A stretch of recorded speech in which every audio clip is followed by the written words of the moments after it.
Hello everyone, எல்லாரும் எப்படி இருக்கீங்க? நல்லா இருக்கீங்களா? இனி நம்ம பேச வர டாபிக் வந்து GSTR annual return. ரொம்ப டேஸ்க்கு அப்புறம் ஒரு சப்ஜெக்ட் ரிலேட்டடா இன்னைக்கு நம்ம பேச போறோம். என்ன பேச போறோம்னா முன்னாடியே சொன்ன மாதிரி GST annual return பத்தி தான் நம்ம பேச போறோம். ஒரு GST annual returnக்கு என்னென்ன டேட்டாஸ்லாம் தேவை அப்படிங்கிற அந்த செக்லிஸ்ட் பத்தி தான் இன்னைக்கு நம்ம பேச போறோம்.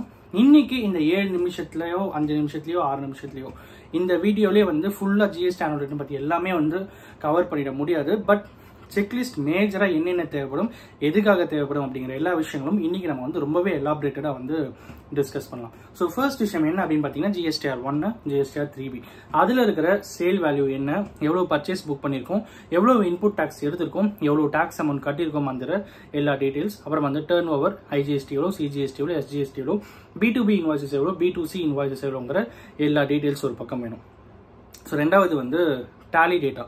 டாலி டேட்டாக்கும் ஜிஎஸ்டியில் இருக்கிற சேல்ஸ் டர்ன் ஓவரும் மேட்ச் ஆகுது, அதில் ஏதாவது ஒரு வேரியேஷன் இருக்கான்றது major thing we have to notice. ஓகேங்களா? இன்கேஸ் அதில் தான் மேஜரா இஷ்யூ ஒரு டிஃபரன்ஸ் இருக்கு அப்படின்னா அந்த பர்டிகுலர் வேல்யூவை GSTR ஆனுவல் ரிட்டர்ன்ல புக் பண்ணிட்டு அதுக்கு அப்போ டாக்ஸும் பெனால்ட்டியும் சேர்த்து காட்ட வேண்டிய ஒரு ஆப்ஷன் இருக்கு. ஓகேங்களா?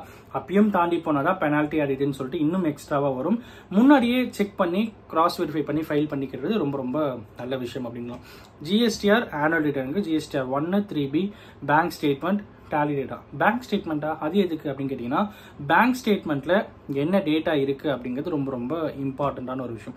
பேங்க் ஸ்டேட்மெண்ட்டுக்கு கிரெடிட் எவ்வளவு கிரெடிட் வந்திருக்கு, எவ்வளவு டர்ன் ஓவர் பண்ணிருக்கும், அதுக்கும் பேங்க்ல இருக்கிற டிரான்சாக்ஷனுக்கும் மேட்ச் ஆகுதா.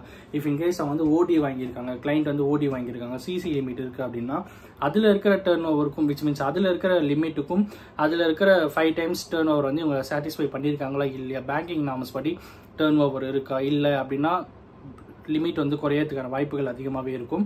ஸோ அதுவும் மேஜர் கன்சர்ன். ஸோ பேங்க் டிரான்சாக்ஷன்ஸும் ஒரு பக்கம் வெரிஃபை பண்ணணும் அப்படிங்கிறதும் யதார்த்தமான உண்மை. ஸோ இன்னும் என்ன டெப்த்தாக போகணும் அப்படின்னு பார்த்தீங்கன்னா டாக்ஸ் பெய்டு டீடைல்ஸ், அப்புறம் TDS டீடைல்ஸ், இந்த எல்லா டீடைல்ஸுமே ரொம்ப ரொம்ப இம்பார்ட்டன்டான ஒரு விஷயம் GSTR ஆனுவல் ரிட்டர்ன் பொறுத்த வரைக்கும்.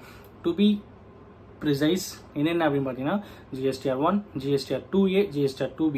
இதில் பர்ச்சேஸ் டேட்டா எவ்வளவு இருக்கு, அந்த பர்ச்சேஸ் டேட்டா டேலியில் இருக்கிற பர்ச்சேஸோட மேட்ச் ஆகுதா இல்லையா, யார் யாரெல்லாம் ரிட்டர்ன் ஃபைல் பண்ணாமல் இருக்காங்க அப்படிங்கிற ஒரு பக்கம் இருந்தாலும் புதுசாக ஒரு விஷயம் வந்திருக்கு. அது என்னன்னா MSME ரெஜிஸ்டர்டு பர்ச்சேஸ்க்கான ஒரு ஆப்ஷன் இருக்கு.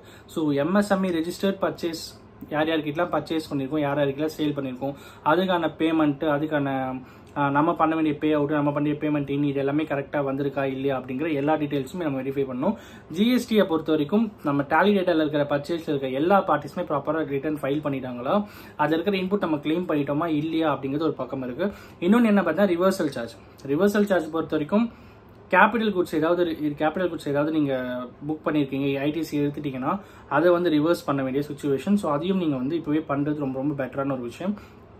அதுக்கப்புறம் என்ன அப்படின்னு பார்த்தீங்கன்னா RCM டிரான்ஸ்போர்ட்டேஷன். நிறைய குட்ஸ் டெலிவர் பண்ற ஃபர்ம்ஸ்லாம் பார்த்தீங்கன்னா டிரான்ஸ்போர்ட்டேஷன் நிறைய பண்ணுவாங்க. அதுல RCM பே பண்ணும். அந்த RCM கரெக்டாக கட்டியிருக்காங்களா இல்லையாங்கிற டீடைல்ஸ் அதையும் ஒரு பக்கம் கிராஸ் வெரிஃபை பண்ணும். ஸோ ஃபார் என்னென்ன டேட்டாலாம் கரெக்டாக மேட்ச் ஆகணும் அப்படின்னு பார்த்தீங்கன்னா மேஜரா சில விஷயங்கள் இருக்கு. அதை தாண்டி நிறைய இருக்கு. மேஜரா என்னென்ன அப்படின்னு பார்த்தீங்கன்னா sales, purchase, capital goods reversal, RCM, TDS, eligible ITC கரெக்டாக பண்ணியிருக்கோமா, பேமெண்ட் ஆஃப் டாக்ஸஸ் என்ன, இந்த டீடைல்ஸ் எல்லாமே கரெக்டாக மேட்ச் ஆகணும்.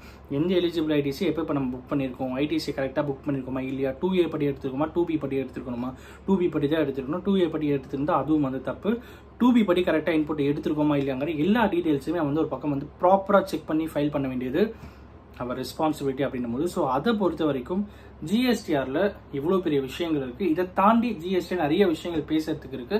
ஆனுவல் ரிட்டர்ன் சம்பந்தப்பட்ட விஷயமே அது என்ன அப்படிங்கறது அடுத்தடுத்த வீடியோல பார்ப்போம். இந்த வீடியோ உங்களுக்கு ஒரு சின்ன நாலேஜ் ஷேரிங்கா இருக்கும் அப்படின்னு சொல்லி நான் நம்புறேன். Thanks so much.